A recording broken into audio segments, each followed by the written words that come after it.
بسم اللہ الرحمن الرحیم۔ کبھی کبھی روحانی راستوں پر چلنے والے لوگ ایک بہت گہرا سوال پوچھتے ہیں، میں اپنے دماغ کو کیسے صاف کروں؟ میں اپنے خیالات کو کیسے پرسکون بناؤں؟ ایک دفعہ ایسا ہی سوال ایک شاگرد نے اپنے صوفی استاد سے پوچھا۔ شاگرد نے سوچا تھا کہ استاد اسے کوئی گہرا راز بتائیں گے، کوئی مشکل مراقبہ یا کوئی خاص روحانی عمل، لیکن استاد نے اس کی طرف دیکھا، مسکرائے اور صرف اتنا کہا، پہلے اس کمرے کو صاف کرو جس میں تم بیٹھے ہو۔ شاگرد حیران رہ گیا۔ اس نے سوچا تھا کہ بات روحانی رازوں کی ہوگی، مگر استاد نے بات جھاڑو اور صفائی کی کر دی۔ مگر اصل میں اسی میں ایک گہرا صوفی سبق چھپا تھا۔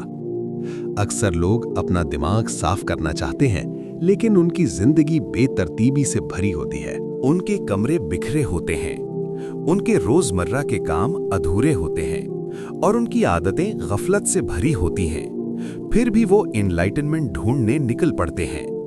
صوفی تعلیم کہتی ہے، روحانی سفر ہمیشہ دور سے نہیں، کبھی کبھی بالکل پاس سے شروع ہوتا ہے، کبھی کبھی بس اس جگہ سے جہاں آپ اس وقت بیٹھے ہیں۔ کمرہ صاف کرنا صرف گرد ہٹانا نہیں ہوتا، یہ ایک عمل ہے توجہ کا، ذمہ داری کا اور ہوش مندی کا۔ جب آپ چیزوں کو ٹھیک جگہ پر رکھتے ہیں تو آپ کا دماغ بھی دھیرے دھیرے ٹھیک جگہ پر آنے لگتا ہے۔ جب ظاہری دنیا میں ترتیب پیدا ہوتی ہے تو اندر بھی سکون پیدا ہونے لگتا ہے۔ اس وقت ایک عجیب بات ہوتی ہے، عام کام بھی مرقبہ بن جاتے ہیں۔ جھاڑو لگانا، چیزیں اٹھانا اور کمرہ صاف کرنا، یہ سب ذہنی صفائی کا حصہ بن جاتا ہے۔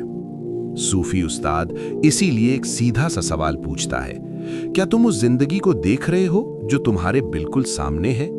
کیونکہ اکثر لوگ دور کے راز ڈھونڈتے رہتے ہیں اور پاس کی حقیقت کو بھول جاتے ہیں۔ اس لیے خیالوں کو کنٹرول کرنے سے پہلے، روشن خیالی کے پیچھے بھاگنے سے پہلے تھوڑا سا رک جاؤ، اپنے ارد گرد دیکھو، اور شاید خاموش ذہن کا سفر وہیں سے شروع ہو جائے جہاں تم جھاڑو اٹھاتے ہو۔ کبھی کبھی روحانی راز اتنے سیدھے ہوتے ہیں کہ ہم انہیں دیکھ ہی نہیں پاتے۔ امید ہے آج کی یہ ویڈیو آپ کو بہت پسند آئی ہوگی۔ اگر آپ کو یہ روحانی سبق اچھا لگا ہو تو اپنے دوستوں کے ساتھ شیئر کریں، اور ہمارا چینل فقیری رائٹس کو سبسکرائب کرنا نہ بھولیں، تاکہ ایسی روحانی اور اسپریچول ویڈیوز آپ کو بار بار ملتی رہیں۔ یاد رکھیں، کبھی کبھی سبق سے بڑا روحانی راز اتنے سمپل کاموں میں چھپا ہوتا ہے جو ہم روز کرتے ہیں، جیسے کہ جھاڑو اٹھانا یا اپنا کمرہ صاف کرنا۔